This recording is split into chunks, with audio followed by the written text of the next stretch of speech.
What's going on, my beautiful people? Fernando David here, and in this video we're going to be discussing how to stage your property to set up your property for greater success. I'm going to give you 4 tips that we do when we set up our properties, and I'm going to begin with probably the most controversial one. Before I begin, let me just say the following. This area on staging a property is where we get the most pushback from our clients, and I think the reason we get pushback from our clients is because many don't have a full understanding on what makes a property profitable and what type of furnishing, coloring, etc. is more suitable for a short-term rental. I want to separate our staging with a staging for a residential house where someone's actually going to be living in it, right?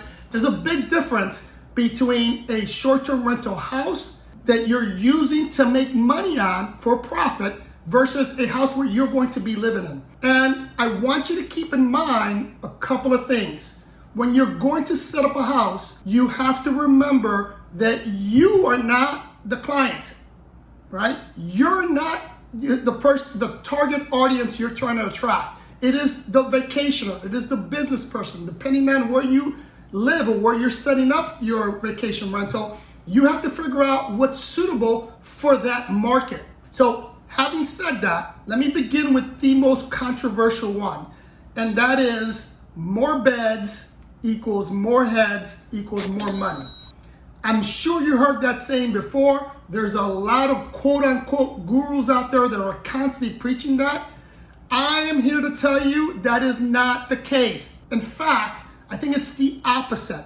But here's my argument with that. Here's what I personally think works, and only because I have the data to prove it, right? More beds does apply, but it depends on the property you have. I'm gonna give you an example.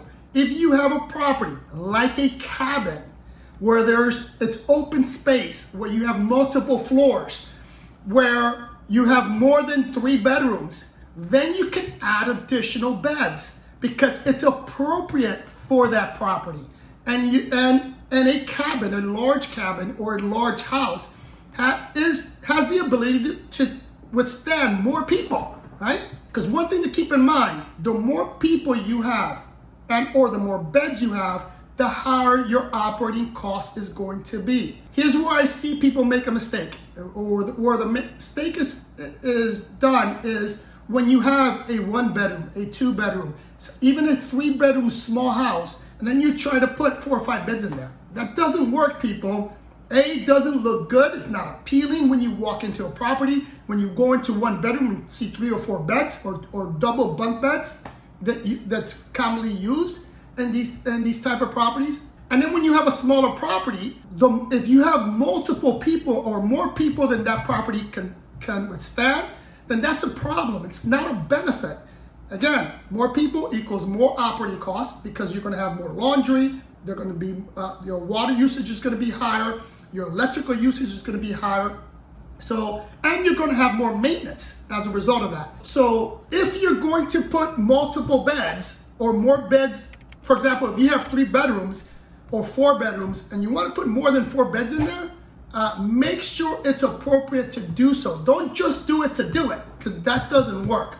Along those same lines, as it relates to beds, make sure, and I'm going to discuss this again when it comes to amenities, but one of the biggest things biggest searchable item is king beds.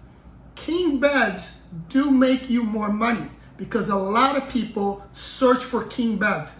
If you do a Google analytic result or search, you'll see that there's a high percentage of people that actually put that as a criteria in their searches when they're looking for properties. The second thing we're going to be discussing, and that is decor. You have to find a balance between having too much furniture and not having enough. Again, I'm not an interior designer, but I can tell you that properties in which we furnish appropriately, meaning if you have a living room and you put a living room set that's oversized or undersized, is not going to look good. It's not going to be appealing for that room. So you just make sure you take the proper measurements and make sure you furnish that room accordingly. As it relates to walls, we don't need every wall with picture frames, or every wall doesn't have to be covered, but you need to make sure some of them are covered. I've seen the opposite, right? I've seen properties that are bare and people have the bare minimum, and I've seen properties they seem cluttered when you walk into it. So you have to find that balance. As it relates to decor, colors matter. We like to follow the 60-30-10 rule, meaning 60% of our colors need to be neutral, 30% are going to be that deep neutral color, and 10% are those colors that pop, right? That also relates to our furnitures. We want to make sure that we have the proper amount of, or the distribution is correct. And again, we use that 60-30-10 rule. Now, in addition to that, you need to stick to a specific theme. And here's what I mean by that. There's modern, there's contemporary, whichever theme you're gonna stick with, make sure the entire house is within that same theme. Where I think a lot of people make a mistake in is, for example, I use the living dining area.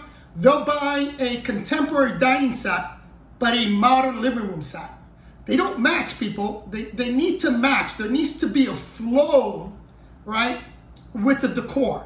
So find a theme. If your property is suited for a modern look, then make sure that you have modern furniture. If it's suited for more contemporary, then buy contemporary furniture, but don't mix and match them. Then the last thing I want to talk about decor and furnishing is don't go cheap.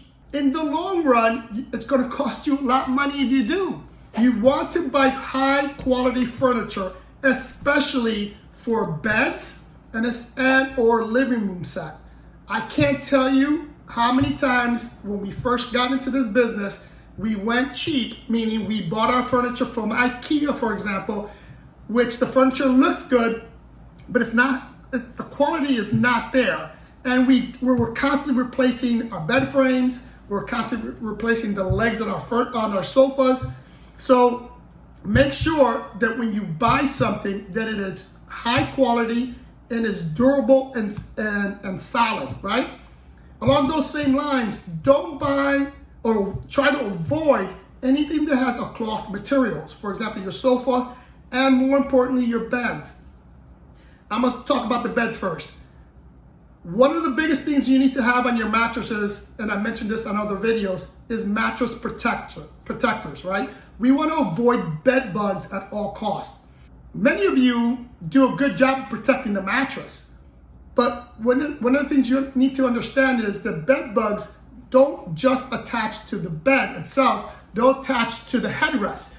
And if the headrest is cloth, then you're going to have, if you get bed bugs, they're going to get attached to that headrest and or the borders if there's cloth around the borders.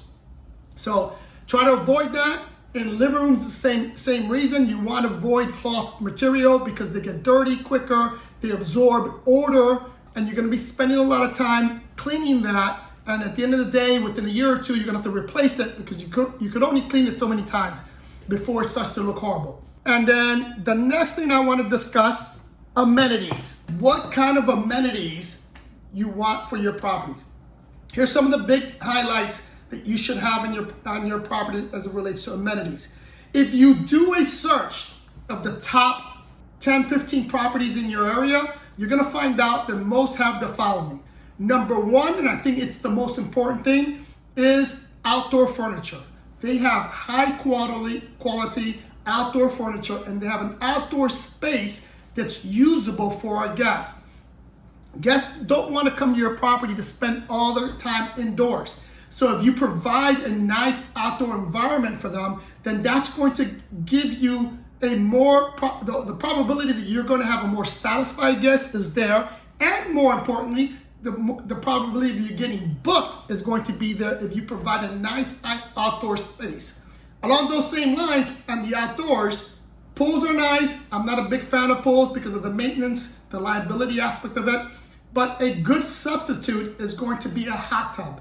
Hot tubs is also an item that is highly sought after. People do search for properties that have hot tubs, and I believe they do add a nice, or they do give the property a nice added amenity that a lot of people like. That's the outdoors.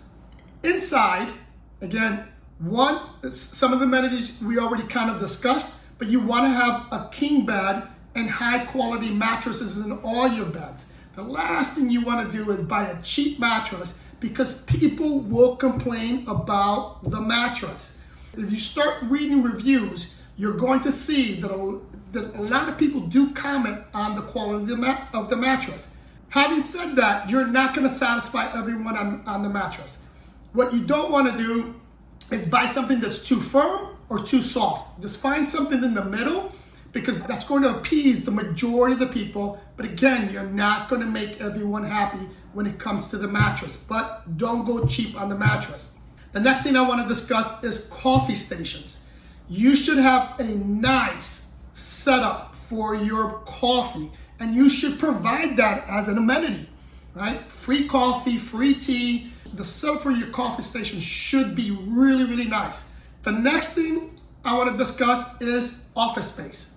I've been preaching this for a long time, but you should have a dedicated area for people to work remote from.